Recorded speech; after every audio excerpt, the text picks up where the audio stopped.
What is going on, everybody? Now, I know that it has been a long time since I have done an Indie Choice Picks show. I have a whole playlist here of past people, indie comic creators that I have interviewed, and yeah, the show sort of kind of slowed down a bit because I got into other things like 3D printing, cool stuff like that over there in the corner. But I just could not refuse the opportunity to talk to Chris Wigan. This guy has been making a splash into indie comics with his comic book Tights, and I can honestly tell you that if you're not reading Tights, what the hell are you doing with your life? This comic book is edgy, it's funny, it is very, very interesting, and I don't know, if you're not reading it, if you're not backing the Kickstarter to get your hands on a copy of Tights, then what are you doing with your life? So when Chris asked me to come on to help promote issue 2 of Tights, I couldn't say no to that because I loved issue 1, and he even gave me a sneak peek at issue 2, and I had a lot to ask and I had a lot to say about it, and the dude is just really making a splash. He's come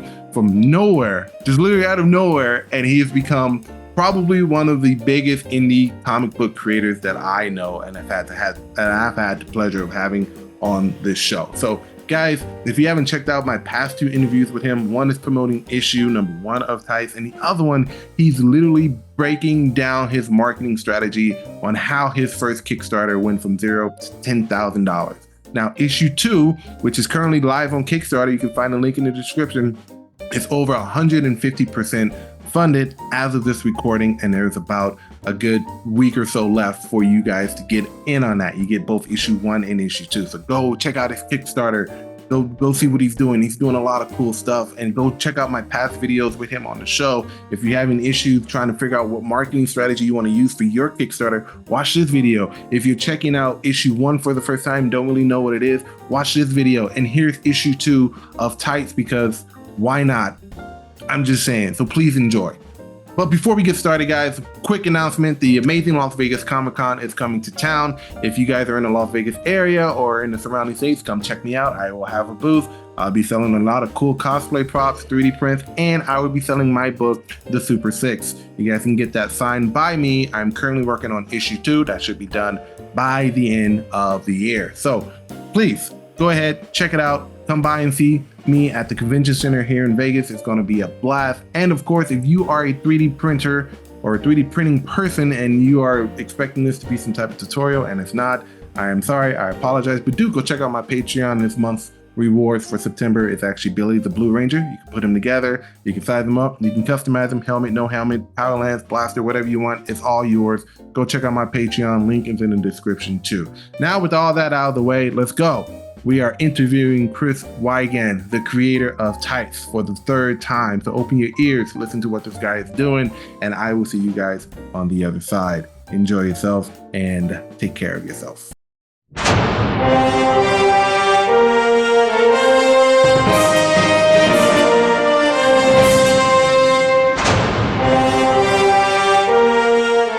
It's recording.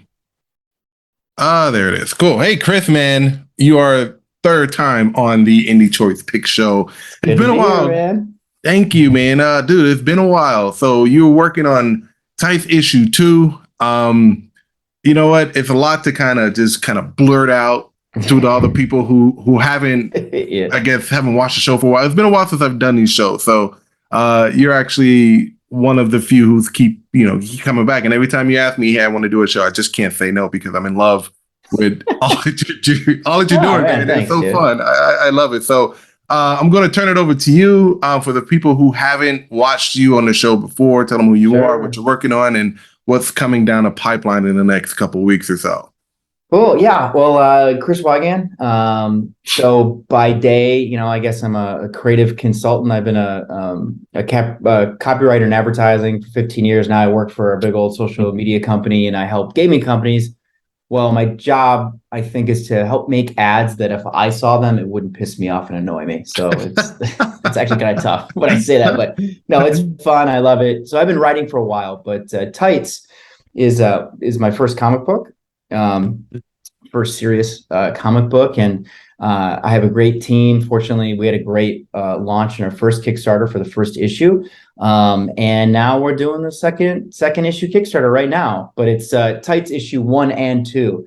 And I found that when I personally see that, instead of just like it's a title of a comic book and it's issue 5 or issue 6. Like if you have the 1 through, to me, it's like, oh, I can join. I can hop on if I haven't read all the other comics. I know we're only on 2, but so it's 1 and 2. So yeah, we got digital bundles, so you can catch up and all that stuff. And so yeah, we're live on Kickstarter now. And if you've never heard of Tights, basically, it takes place in a world very much like our own, right? Mhm. But in the world of Tights, a second pandemic, major pandemic, has had happened, and we're in recovery. So global economies are crippled, unemployment and crime rates are at record highs, and that's kind of caused everyday Joes and Janes to don their own tights and go out there and try and right society's wrongs, right? Try to put Honestly, out it these fires. doesn't sound that bad. Yeah, I think we all been watching too many Marvel movies, man, and maybe reading too many comic I books. mean, with 3D Pretty, you can pretty much cosplay and make your own suit like I do, and just go out and just fucking fight crime. That's right, man, dude. I've been seeing what you've been doing. It is very impressive. Thank you. Yeah, you're doing some killer stuff. But yeah, so that's the world of Tights, and our protagonist is a judge, Judge Oliver Andrews, and he's almost an antagonist in the beginning because he hates Tights. He's anti-Tights. He throws the book at them anytime that they get arrested, which often happens, right? Because nobody has superpowers. Think like Kick-Ass, right? It's very grounded in reality, and most people don't have any skills either. I mean, if you go out and do this and you're serious and you're trying to actually fight people, you might have a little bit of a screw loose too. And so, they get caught, and he's pissed because he sees the collateral damage, right, that they create. In issue 1, actually in the first 9 pages, we have a preview that you can look at if you've never, again, if you're new to Tights, you go to the Kickstarter, you can find a link to the website, tightscomicbook.com, where you can read the first 9 pages of the first issue. And that's where you really see, it's kind of like a cold open of a bank robbery already going horribly wrong with idiots robbing a bank. And then one of these Tights shows up and just it makes it so much worse. And so then that's how we're introduced to Oliver, right? Because it's the aftermath of that madness, and the guy who is trying to save the day is in his courtroom, and that's where we hear why he hates Tights, and you see that collateral damage, and you kind of get it, right? Right. And then where we're at now is at the end of issue 1. Oliver has been able to keep his life, like his professional dealings with Tights and his personal life, in Tights separate, and you can tell from what happens in issue 1, like why he hates them, and then in the end, he is thankfully saved by a team of Tights, and they're badasses, because a triad hit squad at the end of issue 1 is literally about to pull the trigger and kill Oliver, Right. And these Tights save him, and I think what's more terrifying probably to Oliver is that at the end they say that they need his help. And so sure, his life has been saved, but now he's in debt to these Tights. And you find out early in issue 2 what they need from him, and what they need him to do is illegal. And Oliver's not going to want to play ball, but also something horrible that happens at the beginning of issue 2. Well, the Tights see this, and they're going to hold it against Oliver and kind of blackmail him, essentially, like, listen, you're going to help us save the city. We're trying to do the right thing. But if you don't, well, we're going to let the world know what just freaking happened. And we're not going to protect you and your wife from the triads when they're going to come back and try and kill you again, because that's what they're going to do. And so, long story short, as Oliver's put into this horrible position he does not want to be part of, he's going to have to work with Tights, whom he hates. But along the way, I think we're going to see him go from antagonist to kind of being part of this Tights world, to maybe even becoming one himself by the end of the first story arc. So that's Tights. And again, yeah, the issue 1 and 2 Kickstarter is live right now. And you can find out all more information and all the pledge tiers and all sorts of fun stuff that we got going on our page. Good deal. So the first Kickstarter that you did, you came close to about what, $10,000 on your at the end of it all? Yeah, I think the enthusiasm from family and friends are like, holy shit, Chris is actually doing it. He's been talking about this for years, and he's doing it. And it looks real, right? Like, I'm a fantastic artist, and, we wanted to make sure that what we did looked like we did it right. And Edison Neo is my artist, and he's so great. Like, so when people saw that artwork and they're like, oh, this is like real. I'm like, yeah, it's real, man. Yeah. So yeah, the enthusiasm was crazy. And the fact that I just asked so many questions to so many indie creators and befriended people along the way, when I first started social media before the book was done. And so by the time we started, I think it was a good group, mostly family and friends, being overly generous, but then also people who are new to it who took a chance, right? Like, who the hell is Chris Wygan and what the hell is Tights? So it was just awesome to see. And luckily, the reviews were good. And from what I've heard from family and friends and new people who I know would tell me otherwise, if it just sucked, they would let me know. They were like, no, man, it's actually pretty decent. So, Right. so, so we're lucky, man. And we've met our goal, and the Kickstarter that's going on now, I think we're at 150%. So I had no illusions that we were going to come close to the first one, just because everyone who told me, again, asking just everyone all the questions, it's like, listen, issue 2, issue 3, it's probably not going to come close to what you were able to hit with that first one. But, as long as you get your goal, man, this is all gravy. And it's just been fun to come up with stretch goals and reward people, with just more free, fun stuff. So you launched it, what, like last week or a couple weeks ago, issue 1 and 2? Yeah. So I will shoot. Now we have 9 days left. So we're nearing the end here. 9 days as of this recording. So that's true. September 14th. That's the last day. Yeah, at midnight it'll be over with. So yeah, we're almost all there. right. Shit. So you said that you now have a team. Now I've been seeing that you've been bringing on different artists and I don't know what else, but Edison Neal was your guy. So between TIGHTS issue 1 and TIGHTS issue 2, what has changed in terms of the people who are working on this comic? It's not just you and Edison Neal anymore. No. So yeah, Edison, the guy does everything. I mean, he writes, and he also does every step of the art process. And in the book, he did all of the art. And then we have Reed, who is fantastic. He does our lettering. So everything outside of the lettering, Edison did. And then this time around, we have Maya, and she's doing the color.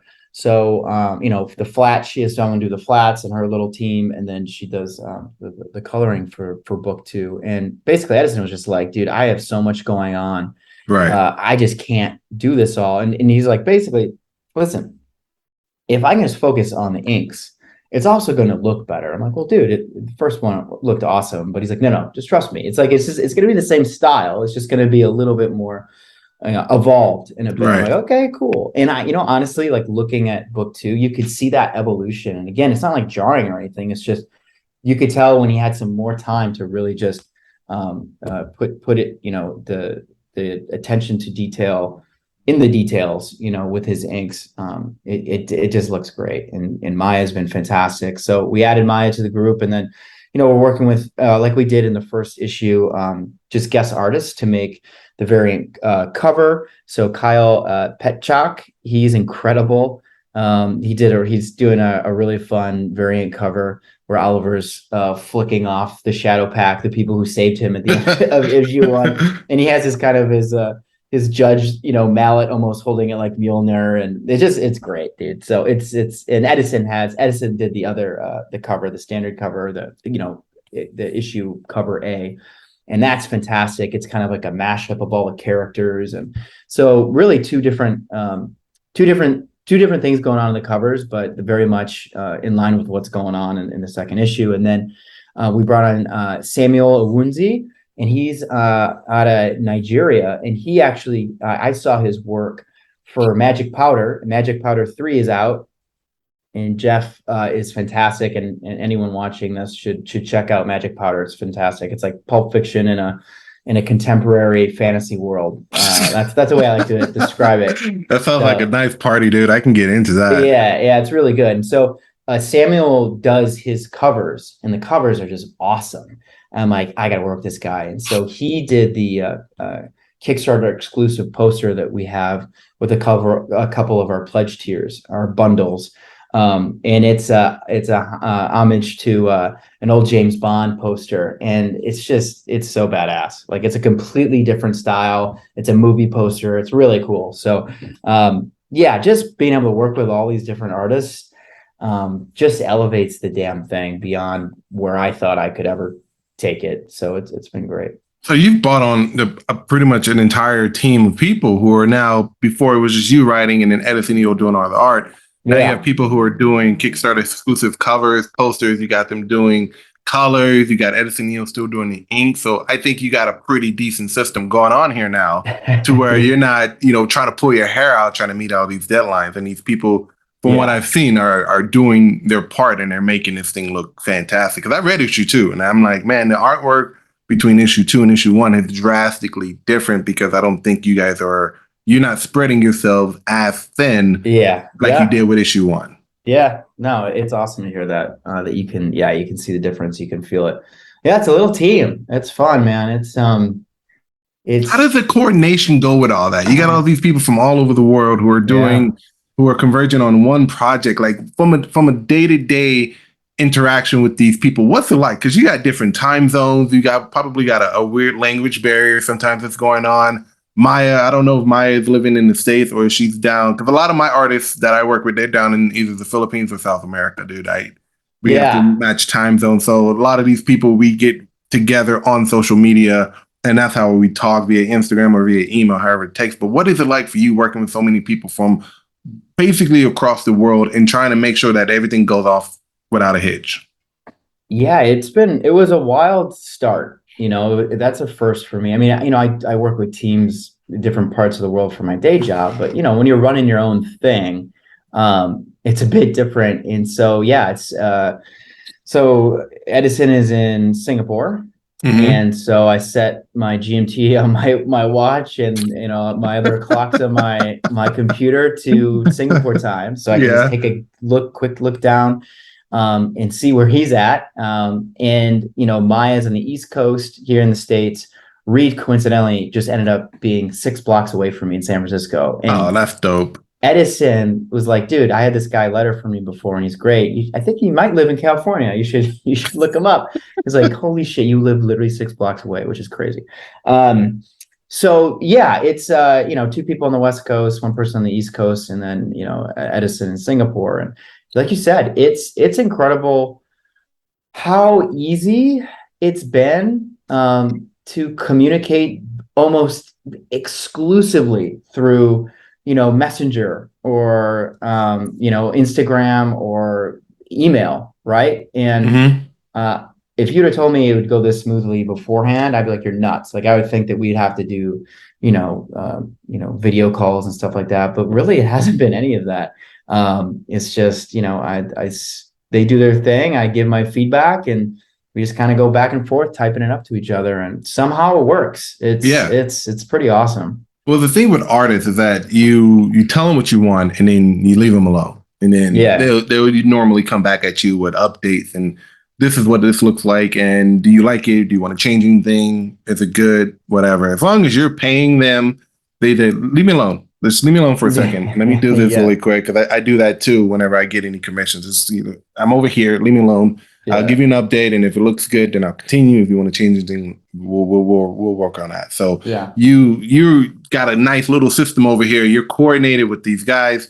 A lot of people, when they're trying to do a comic book, it's funny because they'll find an artist that they want to work with, but won't pull the trigger because they feel as though they can't trust this person to do the job that they want, or do it right, or take the money and then bounce. So you found these people, or did they find you? And if so, did you just jump right in, or did you look at their art? Did you just kind of take a chance on these people?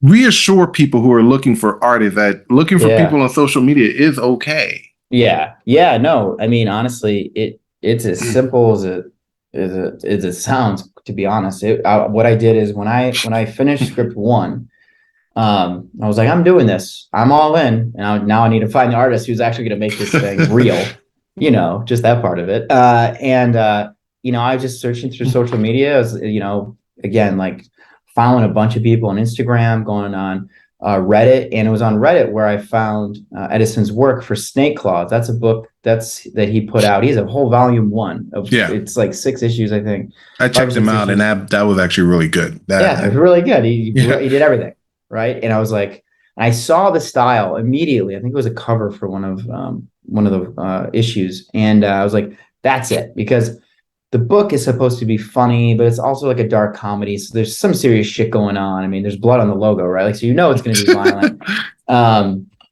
And so I'm like, I I need something that, yeah, isn't too realistic, isn't too cartoony, and is inherently like has a fun style to it. And when I saw that work, I'm like, that's it. And I'd seen a lot of stuff. And I'm like, oh man, I know this is like a 1 in 100 million chance. But like he's gonna be like, yeah, sure, let's just do this thing. I'm not busy.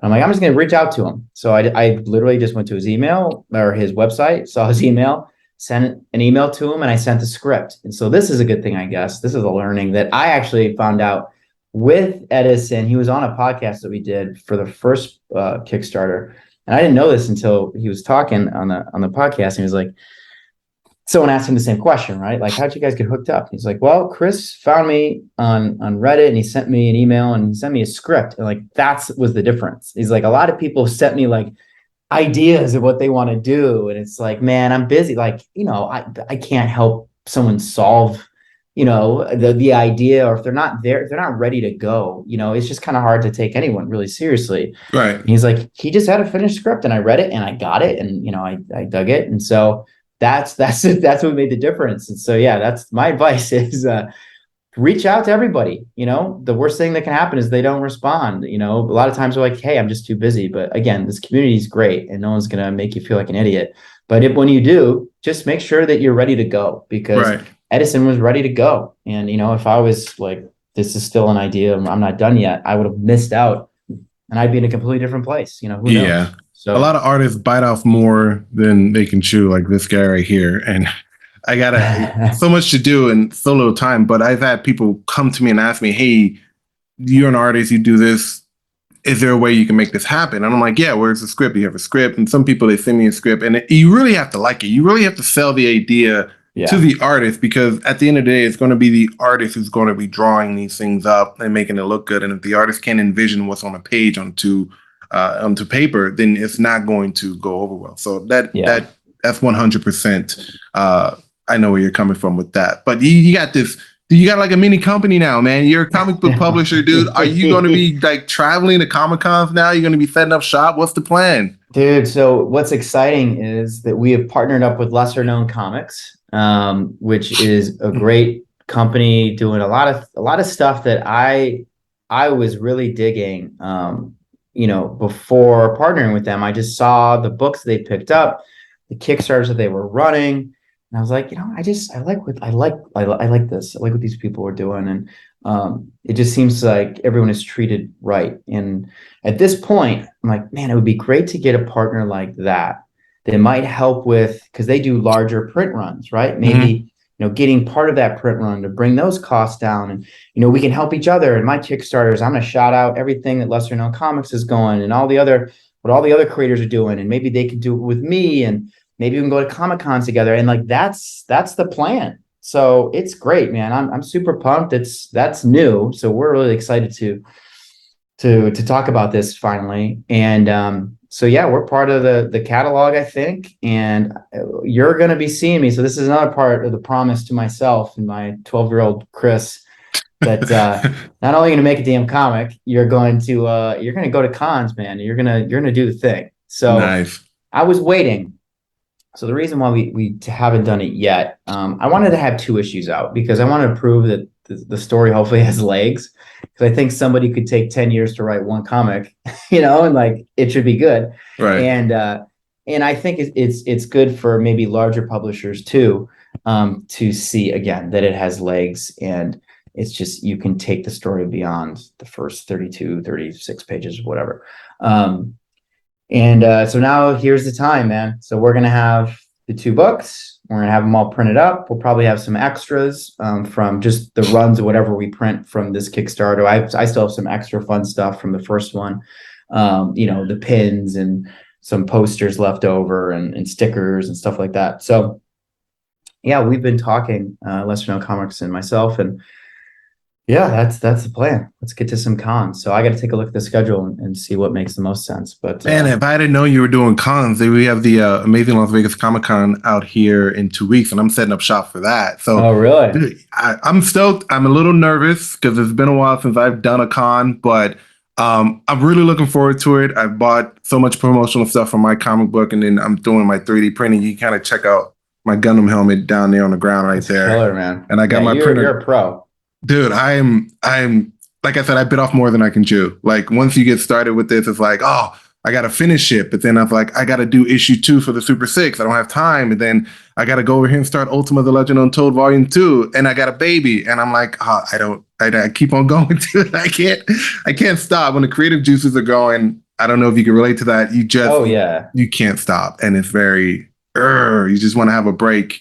I think today is the first time I had a break, it being Labor Day, and it's been good. But now I'm in the back of my head saying, "Hey, tomorrow you got to get back on it," and I'm like, I kind of don't want Well, you're to. also talking to me, so you haven't really yeah, taken it completely off, man. yeah, no, You're still working in the game a little bit. there's no days off, and I'm sitting here talking to you with the Indie Choice picture, and I'm like, maybe I can go ahead and revitalize the show again. And I'm like, nah, I don't know if I can balance all that stuff all at once, but it's fun. It's something that I like giving back to you guys because you guys do work hard.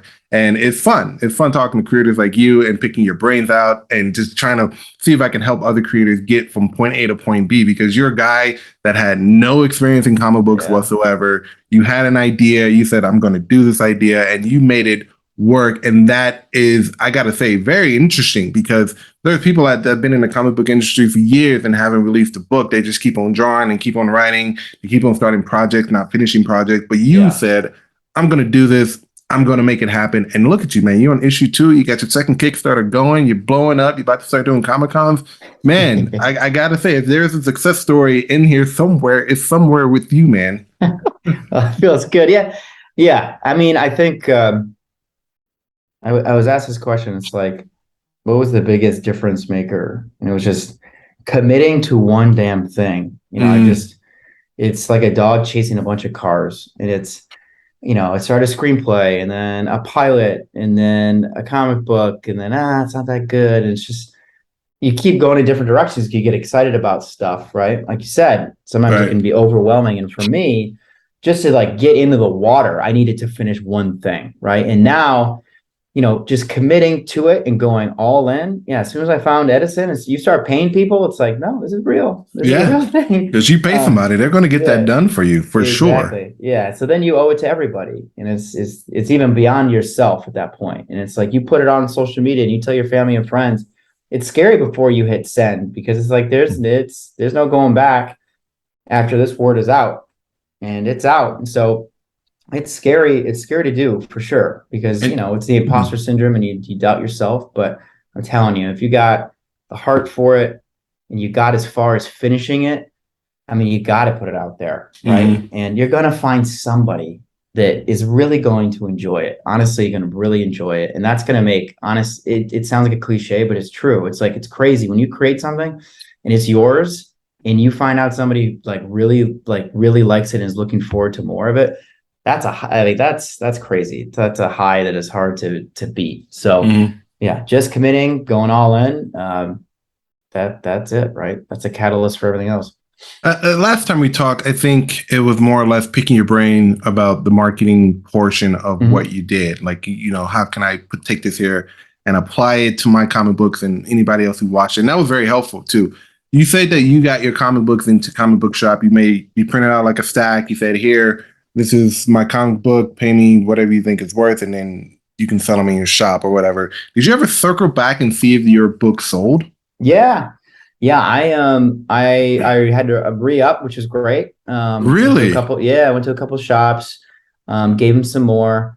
And for my book, I think there's a nice advantage there because on Edison's cover in San Francisco, and I'm selling most of them in San Francisco. So I think if you're one to buy indie comics and you when you see it and the artwork's great and it looks pretty crazy and it's in San Francisco, I think maybe that helps. But and there's a couple where I didn't sell all of them. And again, I just think of myself. It's like very seldom do I go, before getting into indie comics and making them myself, I was the one to just go straight to the ones that in my poll, right? Right. It's the Image, the DCs, the IDWs, the Marvels, like the stuff that I would just usually see out in the world. I bought some indie comics before, but it's just hard, man. You're on a shelf with 50 other ones, and as somebody picking up something, to pay $4.99 or $5.99, you're kind of asking a lot. So to sell any at all was shocking to me. So it'll be cool this time around going to a store. Again, it's nice having two. So, again, I put myself into a shop and I'm like, oh, this looks interesting, but it's, one comic is like ever going to go anywhere. Oh, it's on issue 2. Maybe I'll pick up both, right? Like, so I think it's just, again, just a nice proof point. And the plan this time around, same thing. I'll hit them up. Hopefully they'll have me again. But a lot of the shop owners were super nice. And when I visited my sister in LA, I got the book into some shops out there too. So we'll see. That's the plan. Do you think some of the momentum from your first round of Tights, because what's it been, like a year between Kickstarters? Almost, yeah. But it was, I think, the end of October, I think, is when I started the last one. So just under a year. Right. Do you think that momentum sort of kind of carried over? Do you think that it died because you had about a year in between Kickstarters, or no? It's killing me. So yeah, I mean, we're all used to, again, you get your pull list and you're used to the cadence of a month, right? Yeah. And it doesn't come out. What the hell's happening? You right. know, and the book goes on hiatus for a year. You're losing your mind. So, and you know this, man, greater than most people. It's like making this stuff takes so much time. Like when these books like go to your shops, and that stuff was done like a year ago. Like all the books were finished, 1 through 6 or 8, they're done, or they're almost completely done. And then they're released a month at a time. Yeah. And so it's like, you're used to that. So it kills me that it's taken this long. And so hopefully, with lesser known comics helping out a little bit of, we'll see, but maybe some of that time that's spent on the social marketing of the stuff and, trying to do the legwork to get the books out there in the world outside of the Kickstarter, hopefully having a partner will help with that. So then we can focus on making more of the book. Right. Right. And, I guess that everyone's dream is a big publisher, gets excited about it. And then, then we'll handle that, all of that. And then like, that's the goal, right? That's when it's like, okay, now it's my job to meet these deadlines to finish these scripts, right? It's not just writing an issue and then putting the art together and then putting out in the world and then writing another issue. It's no, you've got to get it all done. And the artist will keep rocking and rolling while you maybe do another project completely separate of, what you're working on. So, my goal is to get these things out a hell of a lot quicker than it's taken the first 2. And actually my day job, I've been there 5 years. And so I get a month, I could take a month off. And my goal is for part of it to maybe go into the woods, into a cabin and just write. Just like write at least like 3 issues, just get a bulk done. So again, I can have Edison, or if Edison just signed with IDW for a project called Family Time. So he's made the big league. I knew it was going to happen. I knew it. You got to keep him on now. You got to fish him back. Like, hey, Edison, I need you, buddy. I know. So hopefully he'll have time. So, who knows? Maybe you have guest artists that do an issue or 2, but whoever's doing the art, feed him the scripts, and then I'll just keep jamming on the words. And then if you need a replacement, you can holler at me if you need it. Appreciate that. All right. I got me and my buddy Ronnie. We're over here doing our thing with the Super 6. But if you need, like, if Edison EO can't make it, let me know. I'll be able to do a few pages for you, a cover if you need it. Let me know. Cool. I got your back, buddy. Oh, nice. That's awesome to hear, man. Seriously. Because what you're doing is amazing. I love the covers. I love everything. I love everything that you guys are doing. Again, when you told me that you wanted to do an interview, I was like, I got to get this guy back on because he's a living success story. Like, out of nowhere, like, who's this Chris Wiegand, and why is he writing an issue about people in leotards? I don't understand what this is. But then you open it up and you're like, man, what really got me was your cover with your MC on the front, and he's flicking off the audience in front of the Statue of Liberty. I'm like, this is some edgy shit right here. I gotta know what this is about. That right there. I like that, and you're very talented when it comes to the writing and everything, dude. How long did it take you to actually write issue 2? Good question. Let me think. So it's hard to tell because I had started actually when I still had time. So when my kid was born, I had paternity. And so at the beginning of paternity, um, I just jammed because I mean, you know how it goes. When early on, it's crying, feeding, sleep. And Yep. so there's a lot of those sleep moments. And when my wife went back to work and I still had time, I was just watching her. And so, I had the nights where we weren't really sleeping. So it's like, what else am I going to do? So I got through issue one and then I just started on issue two because, like you said, when you get the itch, it's weird. When those juices are flowing, those gears are going, you can't stop because sometimes they stop, right? And I think Mm-hmm. I've been stopped for a bit just because the focus has been solely on doing posts every day, multiple posts every day, prior to the Kickstarter about the issue two, showing all the art and the process, getting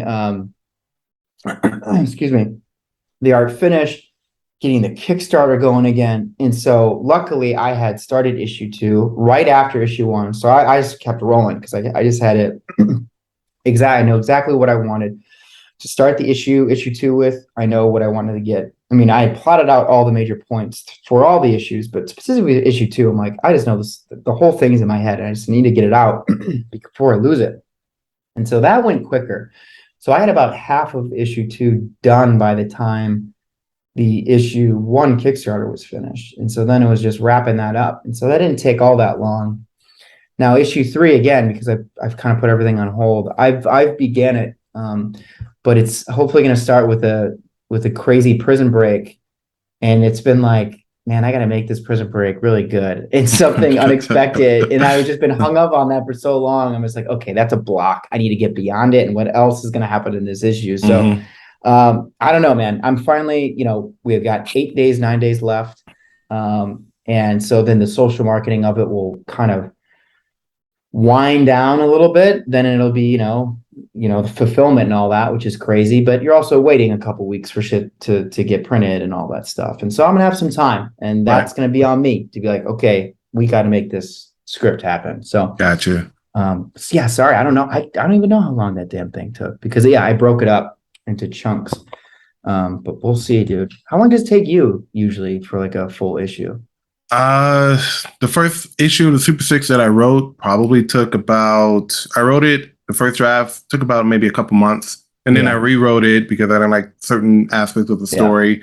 So that took about maybe total of like 4 months maybe to write, yeah, and then I still go back and revisit the script because I'm still working on issue two in terms of the colors and stuff, and I'm going back and I'm checking out the script to make sure that everything is consistent and it still holds up. So I don't really yeah, worry about that. It's issue three that is still up here that I haven't really regurgitated on the paper because I'm not entirely happy with it just yet. So yeah, that's something that I'm going to have to probably go into a log cabin in the woods like you and figure that shit yeah, out because yeah, it's something that people need to. When you're writing, you gotta bring your A game. You have to. You can't yeah. have any bad writing. So we No, got you about. gotta. Go ahead. No, you're right. I mean, you gotta, or you'll drive yourself crazy if you're not ready, Right. and that's even worse because then you get the doubt, and then it's Right. like, is it a block? And yeah, strike while the iron's hot for sure. For sure. Well, we got about a minute left, minute or so. So this Zoom thing it upgraded and it's like, well, you have about 10 minutes left or you want to upgrade the pro. And I'm Oh like, man. God damn it, Zoom. Anyways, you got your Kickstarter running right now. Throw out your socials where people can go and back the comic book. We're gonna have the link in the description, of course, folks. But Cool. Chris, go ahead and give out your socials where they can go, where they can find you. Have at it. Yeah, so we kept it simple. Tights comic book on Facebook, on Instagram, on Twitter. Actually started TikTok just to get a hold of the the medium. But it's usually video stuff, and so I put Yeah, some videos on there. But usually Instagram's the jam for us, and Twitter's actually gotten the following's gotten up there. But Instagram's the best, just because it's a visual medium. And so I think that's where you want to go just to see the latest and keep up with what we're doing. Got tightscomicbook.com. And then you got everything on there. Again, you get the first 9 pages of issue one. I'm going to put the first 6 pages of issue two. You can buy everything from there. We got the extras from the first Kickstarter. We're going to have the extras from the second Kickstarter on there. And yeah, Kickstarter's live. We're recording, let's see, shoot, 9 days ago right now. So maybe it'll be 8 or 7 or 6 or 5. to go September 14th. Is the end of this thing, I think, at midnight. So we still got a plenty of really great stuff. All the original artwork for every single page was available. We have sold some, but again, Edison, he's already made the big time. And I think that stuff honestly is going to be worth some money because the guy is going to probably make a serious living from doing this thing. And yeah, the artwork's just freaking great anyways. And selfishly, I hope there's still some left because I think I'm just going to buy some. So, yeah, that's it. Awesome. That's it. Well, thank you, Chris, for coming on to the show, man. Thanks, man. You guys can catch this full episode on my YouTube channel, obviously. And then I think I'm going to put it in a podcast form too, maybe where people can listen to it on their way to work or while they're cleaning the house and stuff like that. But cool. You got all the links. Everything is in the description, folks. And Chris, dude, Godspeed, man. Good luck to you. And we'll be in touch as always. And yeah. I really do wish you the best, man. I'm looking forward to what you got coming down the pipeline, my guy. And you too. You've got so many exciting projects, man. I can't wait. So yeah, thanks for having me on. Anytime you want to talk comics, man. Anytime. Awesome, dude. Thank you. I might do a live stream. People have been telling me to do live streams for people, and I just haven't been able to make the time for that. But if it comes down to it and we get like a panel of comic book artists, maybe we can get Edison on or something. I really want to meet that guy. Yeah, that'll be fun. So we'll keep you guys posted on everything. But this has been the Indie Choice Pick Show. Guys, thank you for watching. Chris, you have a good rest of your day, and we'll catch you guys next time. All right. Thank you. All right. Yep.